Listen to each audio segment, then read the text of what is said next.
Alright, today we're going to compare a reproduced Monza spyder emblem compared to a NOS one that was put on new a couple years back.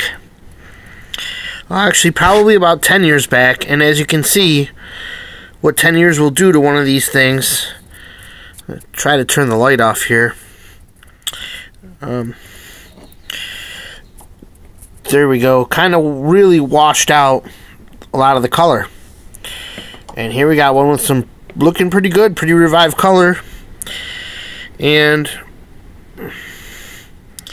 I don't know about you, but I don't think anybody's going to be able to really tell that one is not original. This was a pretty good reproduction. Well, let's put it over on the bench here and compare it to another one that I have here off the bench.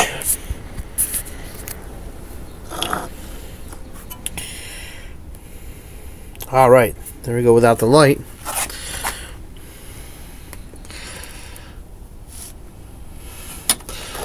As for the actual image, I've been scrutinizing,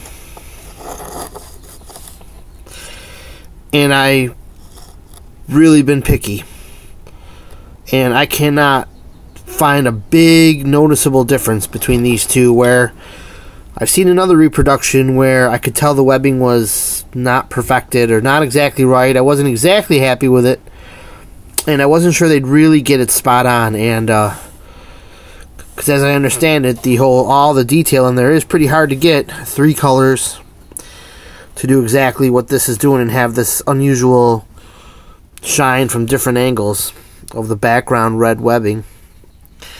They really nailed that. The positioning of the webbing is pretty much exactly to what you see here. You've got a small ridge here. Ooh, there's a nice close-up. You've got a small ridge, the depression, and it's the same here. You've got the small ridge through the leg, the depression, another layer in there, and that shape, that shape. Just looks like if I had said, "Hey, look, I got a brand new one off of from a GM dealership," you would be hard pressed to know the difference, I think, and that's cool. There are some differences, and I'll show you right now. First of all, get a some kind of pad here, which I should have got earlier to flip these over on.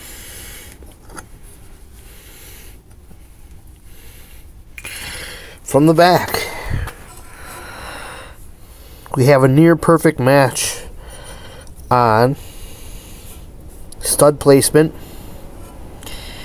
and the disassembly notch there.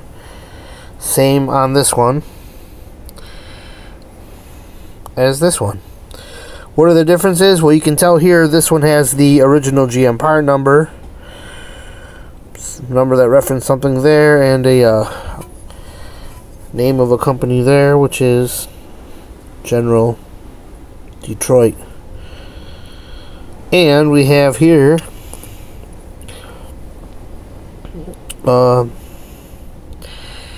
no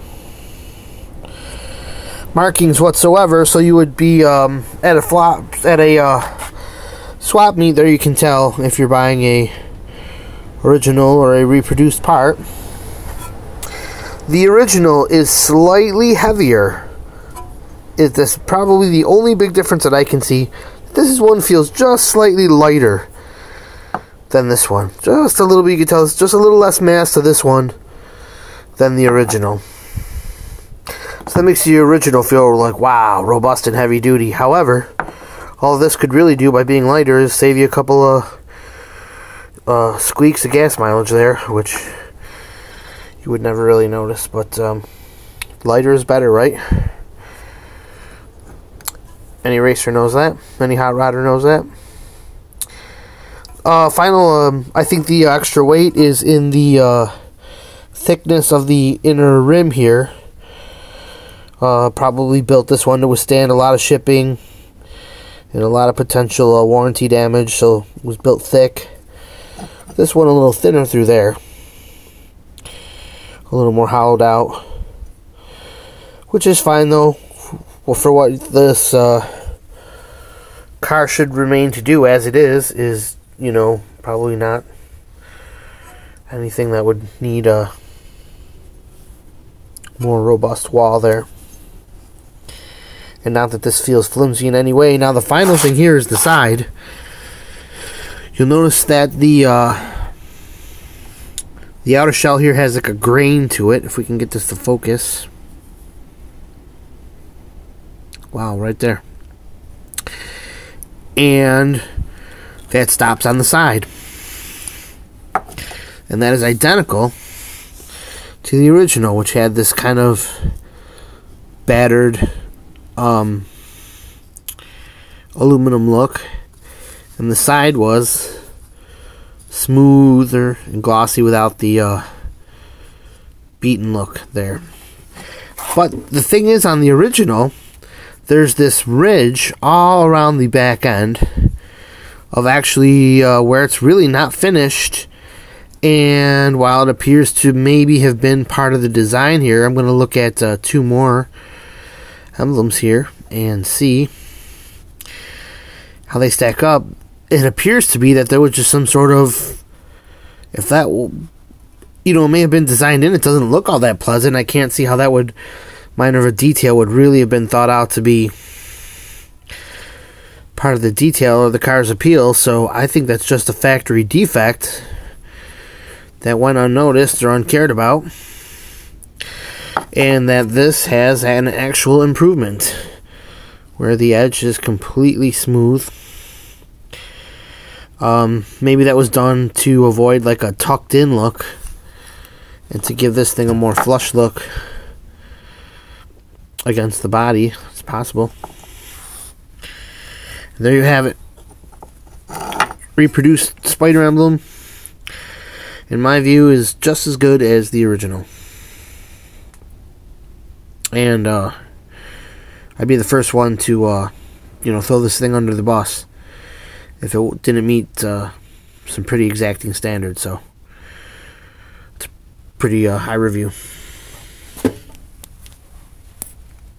Enjoy.